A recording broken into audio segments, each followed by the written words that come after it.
सबसे पहले मैं आप सबको जेएनयू के स्टूडेंट और यहाँ के टीचर्स को देश के किसानों की ओर से और अपने संगठन अखिल भारतीय किसान महासभा की ओर से लाल सलाम पेश करना चाहता हूँ। पिछले 3 साल से इस देश के अंदर जिस फांसीवादी हमले को आपने झेला है और उसके खिलाफ जो बहादुरी से आप आज तक डटे हुए हैं, पूरे देश का किसान, पूरे देश का मजदूर और हर न्याय पसंद इंसान आप सबको उम्मीद भरी नजरों से देखता है। ये उम्मीद न सिर्फ इतनी है कि आप अपनी जगह पर इस फांसीवाद के खिलाफ लड़ रहे हो, बल्कि ये उम्मीद इसके लिए भी है कि आपके बीच से लगातार वर्षों से ये जवाहरलाल यूनिवर्सिटी अगर इस देश को प्रशासनिक अधिकारियों से लेकर के शिक्षा और विज्ञान के क्षेत्र में वैज्ञानिकों तक प्रोडक्ट देती है, तो इस देश के मजदूर किसानों के आंदोलन को, बदलाव की लड़ाई को, इस देश के अंदर बुनियादी बदलाव हो, रेडिकल चेंज हो, इस लड़ाई की अगुवाई करने के लिए भी समय समय पर कार्यकर्ताओं को, समय समय पर नेताओं को मजदूर किसानों के बीच भी देता है। और इसलिए ये आशा आपके प्रति जो है पूरे किसानों की और मजदूरों की है। आज हम जिस सवाल को लेकर के आपके बीच आए हैं, उसमें अभी 29 और 30 को दिल्ली के अंदर एक बड़ी किसान रैली होने जा रही है, किसान मार्च होने जा रहा है और इसको लेकर के आप सबसे अपील करने के लिए हम लोग यहाँ पर आए हैं। लेकिन आपसे हम सिर्फ इतना ही नहीं कहेंगे कि आपको उसमें भागीदारी करनी है, आपको वॉलंटियर्स बनना है, आपको आगे भी उस लड़ाई में मदद करनी है। आपके साथ हम भारत के अंदर ये जो वर्तमान कृषि संकट है, इस कृषि संकट के कारणों पर भी चर्चा करना चाहते हैं और उसके समाधान के क्या रास्ते हो सकते हैं, जिस पर हमको सोचना है, जो लड़ाई के मैदान में हैं, आपको सोचना है और हम सबको मिल करके उसका एक रास्ता निकालना है।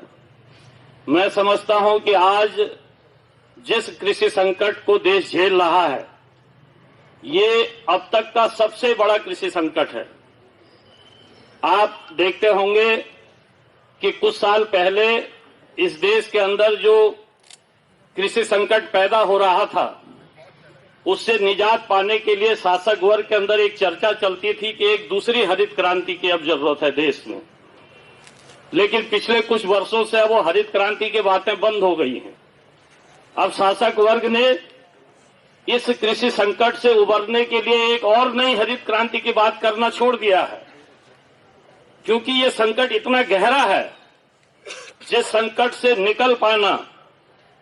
इस संकट से भारतीय खेती को, भारतीय किसानी को निकाल पाना अब इस शासक वर्ग के बस का नहीं है। इन नीतियों से ये संकट अब हल होने वाला नहीं है और इस संकट को हल करने के लिए जिस रास्ते को ये अपना रहे हैं, वो रास्ता है खेती के कॉर्पोरेटीकरण का। वो रास्ता है भारत की खेती और किसानी को बड़े कॉर्पोरेट और बहुराष्ट्रीय निगमों के शिकंजे में पहुंचाने का। और ये रास्ता इस देश की बर्बादी का रास्ता है, ये रास्ता इस देश की तबाही का रास्ता है, क्योंकि इस देश की जो आबादी है उसका आज भी 65-70% हिस्सा जो है वो खेती और खेती से जुड़े अन्य रोजगार से जो है जुड़ा हुआ है, निर्भर है। और इसलिए अगर आप देखें तो इस संकट के समाधान के लिए ये इतना बड़ा संकट है कि हिंदुस्तान के अंदर जो किसान आंदोलन रहा है, ये किसान आंदोलन हमेशा 2 धाराओं में बटा रहा है। आप लोग देखे होंगे कि एक तरफ इस देश के अंदर जो बड़े कुलक हैं, आधुनिक पूंजीवादी फार्मर हैं, उनके नेतृत्व में चलने वाले किसान संगठन थे और एक तरफ वामपंथ के नेतृत्व में जमीनी स्तर पर भूमिहीनों, गरीब किसानों, मध्यम किसानों को लेकर के चलने वाले आंदोलन रहे।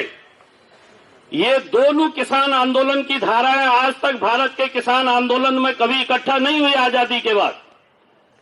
लेकिन आज ये जो संकट है, ये संकट इतना गहरा गया है कि ये दोनों धाराएं, जो धाराएं गांव में जमीन पर एक दूसरे के खिलाफ भी खड़ी रहती हैं, एक दूसरे के खिलाफ लड़ती हैं, वो दोनों धाराएं आज जो है हिंदुस्तान को इस वर्तमान कृषि संकट से उबारने के लिए, इससे बचाने के लिए लड़ाई के मैदान में एक मंच पर आई हैं। और इसलिए आज पहली बार हिंदुस्तान के अंदर आप अगर कहें तो किसान आंदोलन एक नए दौर में प्रवेश किया है। एक नए किस्म का किसान आंदोलन इस देश के अंदर जो है आज आपको दिख रहा है। लेकिन ऐसा नहीं है कि इस जो आज हम एक हैं, आज हम एक मंच पर खड़े होकर के इस कृषि संकट के खिलाफ जो है लड़ रहे हैं। ये इसलिए संभव हो पाया है कि देश के अंदर ये जो वर्तमान कृषि संकट है, इस कृषि संकट ने पूरे ग्रामीण समाज को अपने आगोश में ले लिया है। पहले जो कृषि संकट होता था वो पूंजीवादी फार्मरों को दिक्कत करता था, धनी किसानों को दिक्कत करता था, थोड़ा मध्यम किसानों को प्रभावित करता था। लेकिन आज का जो कृषि संकट है, आज देश के अंदर खेती घाटे का सौदा हो गई है। और आप जानते हैं कि हमारे देश के अंदर 80% जो खेती है वो छोटी जोत की खेती है, मध्यम जोत की खेती है। और ये जो 80% छोटी और मध्यम जोत की खेती है, ये घाटे की खेती होने के कारण उसका एक बड़ा हिस्सा आज धीरे धीरे खेती से विमुख हो रहा है। और जो कल तक का खेत मजदूर था, जो कल तक का भूमिहीन था गांव के अंदर, वो कल तक का खेत मजदूर और भूमिहीन आज बटाईदार किसान, उसका एक बड़ा हिस्सा गांव में बन गया है। और गांव की जो पूरी संरचना है, आप देखेंगे पूरी कृषि संरचना है, वो चेंज हो गई है। तो अब ये जो बटाईदार किसान खड़ा हुआ है, इस बटाईदार किसान को किसान का दर्जा नहीं मिला है। और इसलिए सरकार की तरफ से जो सहूलियतें मिलती हैं वो उसको नहीं मिलती हैं। उसका जो उत्पादन है उसको न्यूनतम समर्थन मूल्य के लिए मंडी में जो है खरीदारी उसकी नहीं होती है, इसलिए कि उसके पास जमीन नहीं है। और अगर उसकी फसल को नुकसान हो गया, प्राकृतिक आपदा से हो गया, किसी कारण हो गया, तो उससे जो मुआवजा मिलता है वो भी जमीन के मालिक को मिलता है जिसके नाम से जमीन है। और ये जो 70% तक भी कई राज्यों में मैं देख रहा हूँ, 50% से लेकर के 70% तक हमारी जो खेती है ये आज बटाई पर हो रही है। और उस बटाईदार किसान को किसान का दर्जा नहीं मिलने के कारण उसको जो है इन सारी सहूलियतों से वंचित होना पड़ता है और क्रूर बाजार के हवाले जो है उसको कर दिया जाता है। तो ये हमारी कृषि संरचना में चेंज आया है। और इसकी वजह से आज जो है जो छोटे गरीब और भूमिहीन किसानों के लिए लड़ने वाले लोग थे और जो पूंजीवादी फार्मरों के संगठन थे, ये दोनों संगठन इसलिए आज एक मंच पर आए हैं कि इस एग्रेरियन क्राइसिस को, ये जो कृषि संकट है, इस संकट के खिलाफ हमको जो है मिलकर के लड़ना है। लेकिन मैं आपसे कहना चाहता हूं कि अभी भी देखिए, हम एक साथ लड़ रहे हैं, एक साथ बात कर रहे हैं, लेकिन अंदर है बातें हैं जो अगर आप देखेंगे 80 के बाद एक समय आया था 90 के आसपास, जब उदारीकरण की नीतियां 90 के बाद इस देश के अंदर लाई गई, जब WTO में और उससे पहले गेट समझौते के साथ हमको शामिल होना है कि नहीं होना है, इस बात को लेकर के इस देश के अंदर चर्चाएं चलने लगी थी। उन चर्चाओं के अंदर हम लोगों ने देखा कि उस दौर में इस देश के अंदर एक तरफ हम सब लोग थे, किसान सभा थी, किसान महासभा हमारी, अब महासभा हुई है, उससे पहले वो भी जो है किसान सभाओं के नाम से जगह जगह हम लोग काम करते थे। लेकिन जो बड़े फार्मर मूवमेंट था, शरद जोशी जी के नेतृत्व में, महाराष्ट्र के किसान नेता शरद जोशी जी, पंजाब के अंदर भूपेंद्र सिंह मान, राजोवाल, ये सब बड़े किसान नेता उस दौर में हुआ करते थे इस देश के फार्मर मूवमेंट के। और उन किसान नेताओं ने, उस फार्मर मूवमेंट ने उदारीकरण की नीतियों का खुलकर विरोध किया। WTO में भारत को शामिल होना चाहिए। गेट समझौते के साथ जो है वार्ताओं में भारत को शामिल होना चाहिए, इस बात का पक्ष लिया। और इस बात को लेकर के मुझे याद है कि उस दौर में कई संयुक्त बैठकों में मैं खुद भी अपने संगठन की ओर से शामिल रहता था। हमारी बहसें शरद जोशी जी से, मान से होती थी। लेकिन हम लोगों ने देखा कि जो बड़ा फार्मर लॉबी थी वो उस उदारीकरण की नीतियों में, WTO की शर्तों में, खुले बाजार की नीतियों में वो दिखा रहे थे सपना कि देखिए इससे भारत की खेती किसानी के अच्छे दिन आएंगे, इससे जो है किसान को बड़ा बाजार मिलेगा, किसान को अच्छा मूल्य मिलेगा। और वो खुल करके समर्थन में आए थे और हम लोगों ने इस बात का विरोध किया था। और ये बातें जब हम लोग उस समय विरोध कर रहे थे, वामपंथ के लोग, लाल झंडे के लोग, जो जमीनी स्तर पर गरीब किसानों और मध्यम किसानों को लेकर के, भूमिहीनों, खेत मजदूरों को लेकर के लड़ रहे थे, हम लोगों ने कहा था कि ये भारत की खेती और किसानी के लिए बर्बादी का रास्ता है, इसलिए इस रास्ते पर नहीं बढ़ना चाहिए, इसका विरोध करना चाहिए। और आज हम लोग देख रहे हैं, आज ये जो भारत का कृषि संकट है, इस संकट की जड़ में अगर आप देखेंगे तो ये जो WTO के साथ हमारा बंधना, गेट वार्ताओं में हमारी सरकारों का शामिल होना, भारत के अंदर जो है कृषि जिन्सों के लिए वायदा कारोबार का खुलना, आज के पूरे कृषि संकट के लिए ये सारी चीजें जो है बड़ी जिम्मेदार हैं। और आज हम अगर देखें तो पूरा का पूरा जो हमारा जो कृषि क्षेत्र है उस पर जो हमले हैं, उस पर जो संकट है, इस संकट के समाधान को आज के दिन भी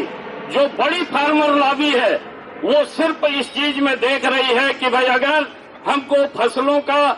मूल्य मिल जाए, हमको स्वामीनाथन आयोग की रिपोर्ट के आधार पर अगर हमारा समर्थन मूल्य तय हो जाए और कर्ज अगर हमारा कर्ज से मुक्त हो जाए तो शायद ये संकट हल हो जाएगा। लेकिन हम कहना चाहते हैं कि जरूर इन तात्कालिक 2 सवालों पर आज हम लड़ रहे हैं, लेकिन ये इस कृषि संकट के समाधान नहीं है। ये वर्तमान कृषि संकट ये न तो MSP तय होने से हल होने वाला है और न ये कर्ज माफी से हल होने वाला है। इस जो कृषि संकट का समाधान WTO से बाहर निकले बिना, WTO की शर्तों को खारिज किए बिना, इस देश के अंदर कृषि क्षेत्र के लिए जो वायदा कारोबार खोला गया है, ये वायदे कारोबार को कृषि जिन्सों से बाहर किए बिना जो है इस कृषि संकट का समाधान नहीं हो सकता है। इसलिए एक बड़े रेडिकल चेंज की जरूरत है इस देश के अंदर। अगर इस कृषि संकट से हमको उबरना है, इस कृषि संकट का हमको समाधान करना है, तो इस देश के अंदर एक नए क्रांतिकारी बदलाव का जो है लड़ाई को हमको आगे बढ़ाना होगा। इसके बिना जो है ये चीजें संभव नहीं हो सकती हैं। हम इस बात को हमको समझना पड़ेगा। आज जो है बात हो रही है भाई MSP हो जाए, लेकिन आप देखिए कि अगर MSP हमारी इतनी भी हो जाती है स्वामीनाथन आयोग की सिफारिश के अनुसार, लेकिन उसकी खरीद की गारंटी अगर नहीं होती, और खरीद की गारंटी कैसे होगी? खरीद की गारंटी ऐसे होगी कि इस देश के अंदर सार्वजनिक वितरण प्रणाली को आपको मजबूत और विस्तारित करना होगा। बिना सार्वजनिक प्रणाली को मजबूत और विस्तारित किए बिना, इस देश के आम नागरिकों की खाद्य सुरक्षा की गारंटी किए बिना ये जो है संभव नहीं है। और आप देख रहे हैं कि सरकारें जो है लगातार सार्वजनिक वितरण प्रणाली को खत्म करने की तरफ बढ़ रही हैं, लगातार उसके दायरे से लोगों को बाहर निकाल रही हैं। सरकारें जो है जो WTO की शर्तों के अनुसार आप देखिए तो अनाज के भंडारण से बाहर जा रही हैं, निजी क्षेत्र को जो है अनाज के भंडारण के क्षेत्र में भेज रही हैं, मंडियों का निजीकरण कर रही हैं और लगातार वो जो है इन जिम्मेदारियों से भाग रही हैं। तो अगर सार्वजनिक वितरण प्रणाली सरकार के अंदर नहीं होगी, अगर सरकार इस बात की गारंटी नहीं करेगी कि हम जो है किसान का अनाज खरीद करके अपने देश के गरीबों के बीच जो है खाद्य सुरक्षा की गारंटी करेंगे, इस बात की जिम्मेदारी जो सरकार नहीं लेगी, वो अगर MSP आपकी गेहूं की कीमत 1 लाख रुपए कुंटल कर दे, बाजार में आपका बिकेगा नहीं 1200 रुपए का, तो आपको उस MSP से कुछ मिलने वाला नहीं है। इसलिए हम कहना चाहते हैं कि ये जो न्यूनतम समर्थन मूल्य का सवाल है, ये न्यूनतम समर्थन मूल्य का सवाल इस देश के गरीबों, इस देश के आम आदमी तक खाद्य सुरक्षा की गारंटी के सवाल के साथ जुड़ा हुआ है, सार्वजनिक वितरण प्रणाली के विस्तार के साथ जुड़ा हुआ है। बिना इसके ये संभव नहीं है और इसीलिए हम लोग चाहते हैं कि आज ये जो लड़ाई है, इस लड़ाई के मंच पर बीजू भाई है, हम लोग हैं, लगातार हम लोग जो है किसान संगठनों की संयुक्त बैठकों में इन सारे सवालों को, जो खेत मजदूर के सवाल हैं, जो गरीबों के सवाल हैं, जो बटाईदार किसानों के सवाल हैं, सार्वजनिक वितरण प्रणाली को मजबूत करने का सवाल है, मनरेगा योजना को लागू करने का सवाल है, इन सारे सवालों को हम लोग लगातार उस मंच पर उठाते रहे हैं। जो पूंजीवादी फार्मर हैं और जो आम किसानों के प्रतिनिधि हैं, उनके बीच इन चीजों को लेकर के बहसें होते हुए आज एक किसान मुक्ति घोषणा पत्र हम लोग जो है तैयार किए हैं, जिसके जरिए उन सारे सवालों को भी अब जो है उस एजेंडे में शामिल किया गया है। इसलिए हम आप तमाम साथियों से ये कहना चाहते हैं कि भाई हिंदुस्तान के अंदर अगर इस कृषि संकट के समाधान का रास्ता हमें तलाशना है तो वो रास्ता WTO के निषेध से होकर के निकलेगा। वो रास्ता वायदा कारोबार के निषेध से कृषि क्षेत्र को उससे बाहर निकाल करके निकलेगा